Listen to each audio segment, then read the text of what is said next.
من مطبخ مشكور تعال نحضر أطيب كاري دجاج. قطع صدور الدجاج إلى مكعبات بهذا الشكل.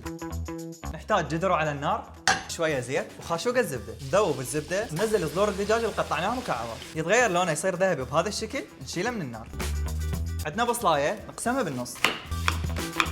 نفس الجدر اللي حمسنا به الدجاج ننزل البصل. نحتاج كزبرة نقطعها ناعم. هسه ننزلها على البصل. طماطين نقطعها. بعد ما تكرمل عندي البصل بالزيت مال الدجاج ننزل الطماطة عليهم.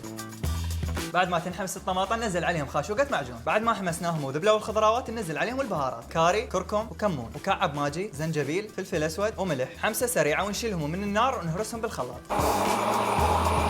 خلطتنا الحلوة بعد ما صارت بهذا الشكل نرجعها بالجدر. بعدها ننزل عليهم الدجاج اللي حمسناه بالبداية، تقليبة سريعة وننزل عليهم نص كوب مي. وبعد ما سبكوا عندي 5 دقائق ننزل عليهم كريمة الطبخ. تقليبه سريعة ويكون جاهز. ولأن النظافة عامل أساسي بكل مطبخ فاللي راح يساعدني بهاي المهمة جرين كلين من العملاق. ويا كاري دجاج راح نستخدم تمن مشكور، تمن بسمتي سيلا 1121 عالي الجودة والنقاوة. من سنة ونص أنا استخدم تمن مشكور، أنصحكم تجربوه. بعد ما نقعنا التمن وغسلناه 20 دقيقة نزله بجدر وبشوية زيت. نملح تقليبة سريعة. ننزل عليهم الماء المغلي الى ان يغطي التمن، وبين ما يتهدر عندنا التمن تعالوا نزين طبق الحلو مالتنا بمكسرات كستاني. شوفوا لي تمن مشكور شلون نثري ويخبل. صبينا التمن هسه نصب كاري الدجاج.